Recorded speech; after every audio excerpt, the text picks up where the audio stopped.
کو نوچنا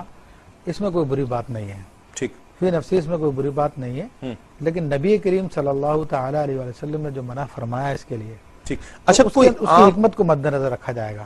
عام ہو جانے کی وجہ سے بھی اس کے جواز کے لیے فقہا کہہ دیتے ہیں کہ چونکہ عام بہت ہو گیا ہے تو اب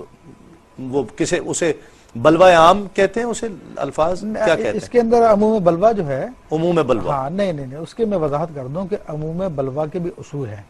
اگر کسی مسئلے کے بارے میں رسول اللہ صلی اللہ علیہ وسلم کے نص وارد ہو جائے یا قرآن مجید کی نص وارد ہو جائے تو عموم بلوہ جو ہے اس کو ختم نہیں کر سکتا، ٹھیک ہے، مثلا نص کی صورت میں، ہاں جیسے کہ سود ہے، اب بہت عام ہے، ہاں، لیکن اسے جواز نہیں کیا جا سکتا، جواز جائز نہیں کیا جا سکتا، ٹھیک ہے، تو ہاں البتہ اتنا ضرور ہوتا ہے کہ عموم بلوہ کی وجہ سے نص کی تخصیص کر دی جاتی ہے۔ ٹھیک، ایک عموم اس میں پایا جاتا تھا، جس طرح کہ نبی کریم صلی اللہ علیہ وسلم نے فرمایا کہ ایک مثال میں آپ کو دیتا ہوں، نہا رسول اللہ صلی اللہ علیہ وسلم ان قفیز الطحانی، کہ نبی کریم صلی اللہ علیہ وسلم نے چکی کے اس کے پیپے کے لیے منع فرمایا، چکی کے برتن والے کے لیے منع فرمایا۔ اس کا یہ صورت ہوا کرتی تھی کہ جب چکی پیسنے والا آٹا پیسا کرتا تھا تو وہ اسی میں سے اپنی مزدوری رکھ لیا کرتا تھا، ٹھیک ہے، تو فقہاء کرام نے اس حکم کو لے کے عام کیا اور تمام کے تمام معاملات کے لیے کہ چکی والے کے ساتھ خاص نہیں ہے، کوئی شخص بھی کوئی ایسا کام کرتا ہے جس میں سے اس کام میں سے اپنی مزدوری لیتا ہے اس کے لیے ناجائز ہے، لیکن جب بلوہ عام ہوتا ہے تو اب پھر اس کی تخصیص کر دی جائے گی، چونکہ حضور علیہ السلام نے خاص طور پہ اس کے لیے فرمایا تھا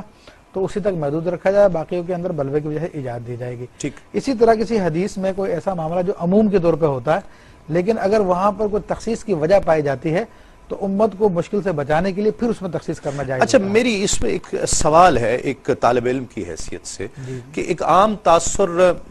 آپ چاہیں تو اب وقت چونکہ بہت کم ہے اور اگر اس میں تفصیلی گفتگو ہو تو ہم اس کو اگلے پروگرام کے لیے چھوڑ دیں، عموم بلوہ سے اگر کسی فیصلے کی تبدیلی ہو جائے، عام تاثر یہ نہیں بنتا کہ شاید شریعت ہارتی ہوئی معاذ اللہ محسوس ہو رہی ہے کہ پہلے تو یہ فیصلہ تھا لیکن چونکہ عام ہو گیا تو اب اس کو تبدیل کر کے اس کو جائز کر دیا جائے، تو ایک عام تاثر ایک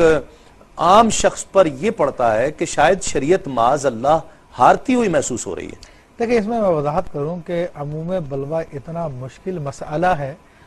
کہ میں یا اور کوئی 8-10 عالم اس کے بارے میں مل کے فیصلہ نہیں کر سکتے، ٹھیک ہے، پھر عموم بلوہ کا بھی میں نے عرض کیا ہے کہ اس کے اندر وہ شریعت کے حکم کو منسوخ نہیں کر سکتا، شریعت کا حکم اپنے جگہ پہ برقرار رہتا ہے،